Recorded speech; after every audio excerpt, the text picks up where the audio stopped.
तो जैसे कि आप देख रहे हैं एनएफपी की न्यूज थी 6 बजे, तो मार्केट अपट्रेंड में what's everybody, my name is Rahul. तो ये वीडियो किसके ऊपर आपको पता ही है, मायाफॉरेक्स फंड के ऊपर, जो अब अपने पीछ नहीं रहा। मेरे को खुशी नहीं हो रही, मेरे को दुख है, क्योंकि मेरा क्या पे आउट आने वाला था। ठीक है, मैं फंडिंग अकाउंट में था, मेरा पे आउट आने वाला था और वो बीच में बैन हो गया। कोई बात नहीं, मैंने वैसे दूसरा ब्रोकर ज्वाइन कर रखा है, उसके बारे में अपन बाद में बात करेंगे। पहले मायाफॉरेक्स फंड में क्या गलतियां थी, वो क्यों बैन हुआ, क्यों उसके अकाउंट सीज हुए, तो चलो उसके बारे में बात करते हैं। तो अपन अब बात करेंगे मायाफॉरेक्स फंड की गलतियों के बारे में, क्यों वो सीज हुए उसका अकाउंट। चलो ठीक है, तो अपन स्टार्ट करते हैं। मैंने लिख के रखा है पहले से ही, क्योंकि भूल जाता आदमी। ठीक है, तो स्टार्ट करते हैं पहली गलती से। पहली गलती उनकी ये थी, जो उनकी टैगलाइन थी, अगर आपका प्रॉफिट होगा तो वो हमारा बिजनेस है, योर प्रॉफिट आवर बिजनेस। तो उनकी जो टैगलाइन थी वो गलत थी, वो उसको नहीं मानते थे। अगर कोई बंदा रियल में प्रॉफिट करता है तो उनको वो अपनी जेब से पैसा देके उनका प्रॉफिट पे आउट दे रहे थे, तो वो अपनी टैगलाइन पे नहीं थे। एक तो ये पॉइंट था फर्स्ट। सेकंड पॉइंट, जो आपने अगर मायाफॉरेक्स फंड यूज करा होगा तो उसमें एक ब्रोकर आता है जिसका आपको आईडी पासवर्ड मिलता है, ट्रेडर ग्लोबल ग्रुप। उन्होंने बोला था कि ये हमारा थर्ड पार्टी ब्रोकर है, इससे हमारा कोई लेना देना नहीं है, ये अलग ब्रोकर है हमारा। लेकिन ड्यूरिंग केस ये बात पता चली है कि उनका वो थर्ड पार्टी ब्रोकर नहीं है, वो एक उन्हीं का एक इंटरनली ब्रोकर है। दोनों एक ही बात है, मतलब मायाफॉरेक्स फंड ने बोल रखी थी हमारा ब्रोकर नहीं है, बट वो उन्हीं का ब्रोकर निकला थर्ड पार्टी से। तो ये तीसरी बात थी।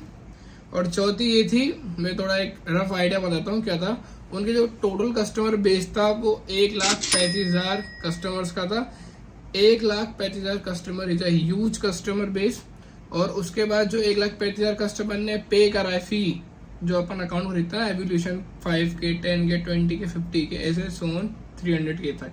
तो जो टोटल उनके पास फीस आई थी वो आई थी $310 मिलियन की फीस आई थी।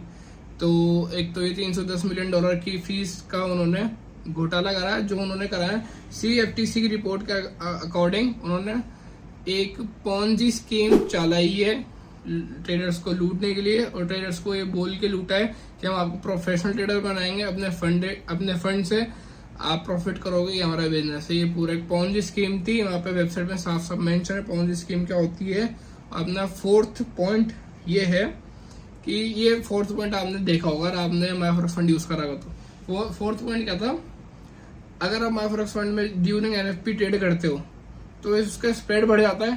ठीक है, स्प्रेड बढ़ता है, लेकिन सारे जो भी ब्रोकर है, मैं पहले एक्सचेंज यूज करता था, उसमें भी स्प्रेड बढ़ता था। ब्रोकर का जो एक्सचेंज का स्प्रेड था 70-80 तक जाता था एक्सचेंज का, और मायाफॉरेक्स फंड का 20 तक जाता था। अगर चलो आपने ट्रेड लगाई है तो 20 का स्प्रेड नहीं, वो शो 20 का स्प्रेड होता था, लेकिन 70-80 तक चला जाता था स्प्रेड ड्यूरिंग मायाफॉरेक्स फंड की NFP में अगर आप ट्रेड कर रहे हो तो। लेकिन ब्रोकर में शो क्या हो रहा है, 20 स्प्रेड, और अगर आप ट्रेड लगाओगे तो 70-80 पॉइंट यूं गायब हो जाएंगे। तो 20 में 70-80 पॉइंट में बहुत फर्क होता है ड्यूरिंग। एक ये चीज थी केस के दौरान। और एक चीज और थी जिसे अपन स्लीपेज कहते हैं। स्लीपेज क्या होता है, टाइम के ऊपर नीचे होते हैं। अगर आपने 6 बजे ऑर्डर लगाया तो आपका 6 बजे जितना वॉल्यूम होगा मार्केट में उसके हिसाब से ऑर्डर लगना चाहिए, लेकिन मायाफॉरेक्स फंड क्या करता था, उसको थोड़ी देर बाद लगाता था, ऑन दैट टाइम जो वॉल्यूम चलता था उस पर ऑर्डर अपना एग्जीक्यूट नहीं होता था। तो एक तो ये चीज थी, टाइमिंग ऊपर नीचे वो थोड़ा रहता था। अपन जैसे कि NFP में ट्रेड कर रहे हैं तो अपन ने 559 पे 558 पे ऑर्डर लगा दिया था ना, वो तब भी ऑर्डर को नहीं लेता था, 6 के बाद लेता था, और पहले भी बंद कर चुका है। ऐसा मेरे साथ बहुत बार हुआ है, मेरी ऑर्डर एग्जीक्यूट नहीं हुआ, उससे पहले मेरा ऑर्डर बंद हो चुका है NFP में, है ना। और जो एक चीज और थी, फिफ्थ पॉइंट, ये अपने इन्होंने एक ग्रुप बना रखा था, जैसे कि जो अपन इनके पास ऑर्डर लगा देते इनके सर्वर पर, ये आगे एग्जीक्यूट नहीं कर देते, ये उधर ही उसको रोक देते थे। एक हमने इन्होंने ग्रुप बना रखा था। एक होता है ना, जैसे कि आपने PUBG के मैचेस जो ऑर्गेनाइज करवाता है, सारी टीमों से पैसे ले लेता है, फिर जो टीम जीतती है उसको पे कर देता है। लेकिन जो ट्रेडिंग में होता है वो आगे लिक्विडिटी प्रोवाइडर को आपको ट्रेड बतानी पड़ती है। तो मायाफॉरेक्स फंड वो नहीं करता था, अपने एक पॉन्जी स्कीम में ग्रुप बना के 10 जनों से पैसे लिए, 9 जने हारे, 1 जने को पैसा दे दिया, थोड़ा कमीशन रख लिया।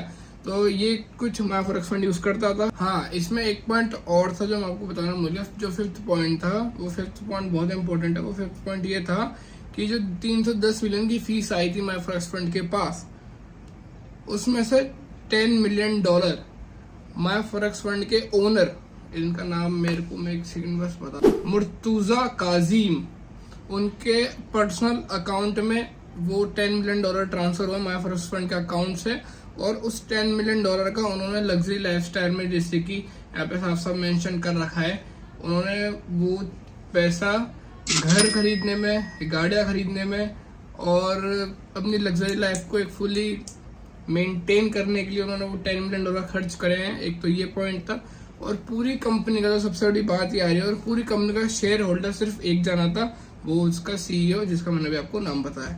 तो ये था 5th पॉइंट। तो मैं होप करता हूँ आपको ये वीडियो अच्छी लगी होगी।